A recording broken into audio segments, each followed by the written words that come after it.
Hello दोस्तों, आज के इस फ्री कुंडली के सेशन में पार्थिव जी का नंबर आया है। इन्होंने देहरादून से हमें कांटेक्ट किया है कुछ महीनों पहले। आप भी कमेंट कर सकते हैं, कुछ महीने लग जाते हैं। चलिए एनालिसिस स्टार्ट करते हैं। देखिए, इनका पर्टिकुलर कोई क्वेश्चन नहीं है तो हम लोग जनरल एनालिसिस करेंगे। देखिए, इनका वृषभ लग्न का चार्ट है और इनकी मीन राशि है। लग्न का मालिक शुक्र दसम भाव में बैठा है और मित्र शनि के घर में बैठा है। देखिए, आपकी जो कुंडली है यहाँ पर कैरियर में आपको बहुत ही अच्छी सफलताएं देगा ऐसा शुक्र। और इसके भाग्योदय की शुरुआत होती है 26 ईयर्स के बाद। 25-26 साल के बाद आपको ये कैरियर में बहुत अच्छी लाइन से ग्रोथ देता जाता है, प्रगति कराता जाता है। और ये शुक्र आपको आर्ट से रिलेटेड चीज़ों में फ़ायदा देता है। डायमंड है, एनिमेशन है, किसी भी तरह का कला है, नाटक है, ड्रामा है, ऐसी बहुत सारी फील्ड है शुक्र की। आप किसी कंपनी में भी अगर काम कर रहे हैं तो भी वहाँ पे उच्च पद दिलवाएगा, उच्च ओहदा दिलवाएगा। इसके अलावा कुछ कोर्स करना है तो फैशन डिज़ाइनिंग है, इंटीरियर डिज़ाइनिंग है, किसी भी तरह का आर्ट से रिलेटेड डांसिंग है, सिंगिंग है, इससे रिलेटेड कुछ भी आप कर सकते हैं। ये सब चीज़ों में ये आपको फ़ायदा दिलाएगा। और अगर कहीं आप जॉब करते हैं किसी और फील्ड में तो वहाँ पर उच्च पद दिलवाएगा, ऊंचा ओहदा दिलवाएगा। तो ये शुक्र बहुत अच्छा है। ये शुक्र आपको लाइफ में अच्छी एक लग्जरियस लाइफ देगा। ये शुक्र इतना अच्छा बैठा हुआ है। अब देखिए, धनेश की बात करते हैं। धनेश धन स्थान का मालिक 8वें भाव में बैठा हुआ है और चतुर्थेश सूर्य के साथ बैठा हुआ है। देखिए, वो गुरु के घर में है, शत्रु के घर में है। तो ये जो बुध की जो पोजीशन है वो इतनी अच्छी नहीं है। इतना जरूर है कि वो अपने भाव को देख रहा है, धन भाव को, 7वीं दृष्टि से। तो आर्थिक मामलों में फ़ायदा करवाता है। लेकिन फ़ायदा कैसा होता है कि आपके कुछ काम अटक रहे हैं, आपको पैसे की ज़रूरत है, पैसा आ जाता है। लेकिन एक जो बिग मनी जो एक सेविंग के रूप में होना चाहिए, बनना चाहिए, उसमें कहीं ना कहीं कुछ कमी आ जाती है, क्योंकि धनेश अष्टम भाव में है, खड्डे के भाव में है और शत्रु के घर में है। इसके अलावा ऐसा भी होता है, जब ऐसा धनेश खड्डे में शत्रु क्षेत्री होता है, किसी जगह पे आपने पैसा लगा दिया, किसी धंधे में पैसा लगा दिया और वहाँ पैसा डूब गया। आपने अच्छा पैसा बना लिया दूसरे शुक्र जैसे ग्रह के कारण, चंद्र जैसे ग्रह के कारण, ये कुंडली में आपके अच्छे हैं, आपने कहीं पैसा लगा दिया, लेकिन अच्छे 2-4 साल 5 साल आपने अच्छा कमा लिया, लेकिन एक ही जगह बाद में लगा दिया, आपका पैसा फंस गया। कहीं गलत प्रॉपर्टी में फंस गया, कहीं गलत बिजनेस में फंस गया, कहीं गलत लोगों में फंस गया, कहीं किसी को आपने ब्याज पे दे दिया, कहीं उनके कारण पैसा फंस गया। तो इस तरीके से खाली पैसा तो आप अच्छा कमा पाओगे, लेकिन उसको मैनेज करना वो आपके लिए ज़्यादा इंपॉर्टेंट है। तो उससे आपके लिए बहुत, अगर आप ये चीज़ पे ध्यान दे देंगे तो आपकी ज़िंदगी में ये आपके लिए लाखों रुपए की सलाह हो जाएगी। छोटी सी सलाह। धन स्थान में व्ययश मंगल है, खर्च ज़्यादा रहेगा, जीवन में एक्सपेंस बढ़ाता रहेगा ऐसा मंगल। अब प्लान करेंगे उससे ज़्यादा ही खर्चा होगा। आमदनी होगी, इनकम होगी, लेकिन खर्चा वापस आपके सामने कुछ ना कुछ बड़ा खर्चा होता रहेगा। और देखिए, दूसरा जो है, और थोड़ा ये ऐसा मंगल जो है, मंगल और सूर्य सामने सामने प्रतियुति कर रहे हैं, तो थोड़ा सा यहाँ पे एक अंगारक योग के कारण आपकी वाणी पर भी आपको थोड़ा संयम रखना चाहिए। फैमिली में आपकी वाणी ज़्यादा एग्रेसिव हो सकती है, तो वहाँ पर थोड़ा कामली, अच्छे से आपको शांति से हर चीज़ों को हैंडल करना चाहिए। देखिए, तीसरे घर का जो मालिक है चंद्रमा, वो लाभ भाव में है और मित्र गुरु के घर में है। तो ऐसा चंद्रमा आपको छोटी यात्राओं से फ़ायदा देगा, लेखन से फ़ायदा देगा। कभी कुछ लाइफ में कुछ लिखना चाहते हो, राइटिंग की कुछ कलात्मकता, अगर आप कुछ क्रिएटिविटी करना चाहते हो, उसमें फ़ायदा देगा। ऐसा चंद्रमा आपको इनकम, कैश का भी मालिक जो होता है ना, हमारे हाथ में जो कैश इन हैंड होता है उसका मालिक भी चंद्रमा होता है।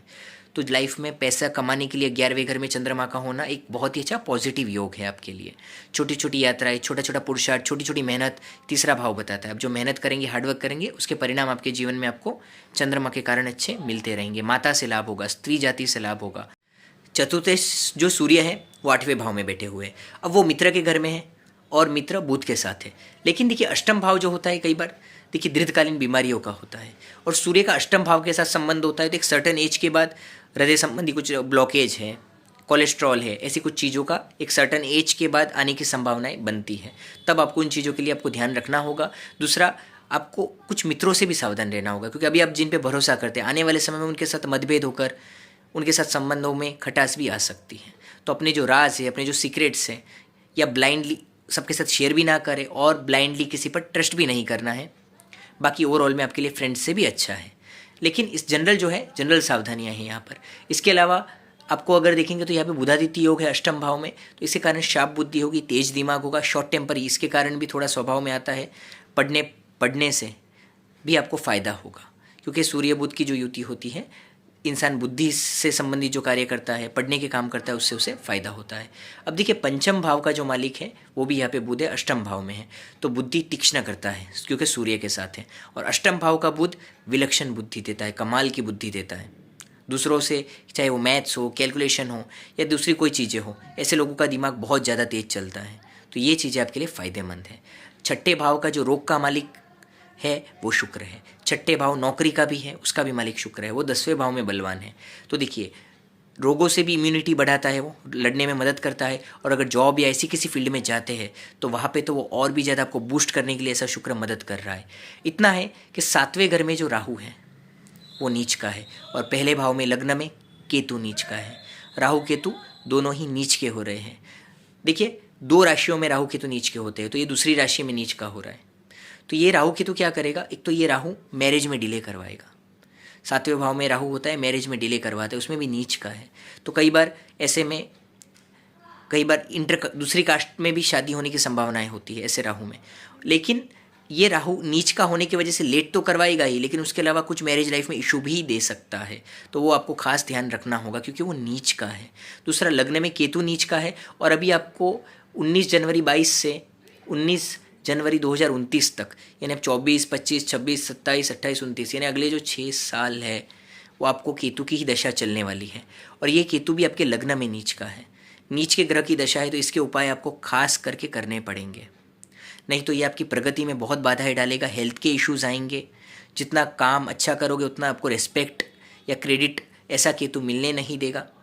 और हेल्थ के इश्यूज भी की वजह से भी आपको डिस्टर्बेंस होता है। तो जनरली ऐसा केतु माइंड को भी थोड़ा तनाव में रखता है। कोई ना कोई छोटा मोटा कोई ना कोई काम का, हेल्थ का, परिवार का छोटा मोटा कोई ना कोई स्ट्रेस देता रहता है। तो थोड़ा सा आपको यहाँ पे ध्यान रखना होगा, ऐसे केतु के उपाय करने होंगे। ऐसे केतु के लिए आप पूरे दिन मन में ओम गण गणपतये नमः का जाप करते रहिए। जब भी आप खाली बैठते हो ओम गण गणपतये नमः, ओम गण गणपतये नमः, पूरा दिन मानसिक जाप, इसे मानसिक जाप कहा जाता है। आप सुबह माला करेंगे, एक 2 माला करेंगे, उससे कुछ होगा नहीं। पूरा दिन जब भी आप खाली बैठे हैं मन में जाप करते रहिए ओम गण गणपतये नमः। इससे ऐसे केतु की दशा में आपको 2-3 महीने में ही बहुत अच्छा आपको चेंज देखने को मिल जाएगा। इसके अलावा यहाँ पे देखिए लग्न स्थान के मालिक शुक्र आपका किंग मेकर प्लैनेट है, तो उसका स्टोन आपको पहनने से फ़ायदा होगा। उसका स्टोन होता है ओपल रत्न। और आपका जो है दूसरा पंचम स्थान का जो मालिक है बुध, यहाँ पे आप पन्ना और ओपल ये 2 रत्न आप पहन सकते हैं। इसके अलावा देखिए भाग्य स्थान में शनि स्वग्रही है, तो वो भी आपको 36 साल के बाद बहुत ही ज़बरदस्त प्रगति करवाएंगे। मान सम्मान मिलेगा, उसके बाद अच्छा पैसा मिलेगा, प्रमोशन मिलेगा। आप जो लाइफ चाहते हैं एक अच्छी लाइफ देगा ऐसा शनि। लेकिन 36 के बाद उनका मेन भाग्योदय होता है। जैसे जैसे आपकी 36 के बाद एज बढ़ेगी आप प्रगति करते जाएंगे। देखिए शनि, शुक्र, चंद्र ये तो बहुत लाइन से बहुत अच्छे बैठे हुए हैं। तो देखिए ओवरऑल ये एनालिसिस हो गया, आपको दशा भी बता दी, आपको उपाय भी बता दिया, स्टोन भी बता दिया। ये सब करिए, आपको फ़ायदा होगा। आप लोग भी कमेंट कर सकते हैं, कुछ महीनों में नंबर आ जाता है। चलिए दोस्तों, चैनल को लाइक शेयर सब्सक्राइब करिए, मिलते हैं अगले वीडियो में।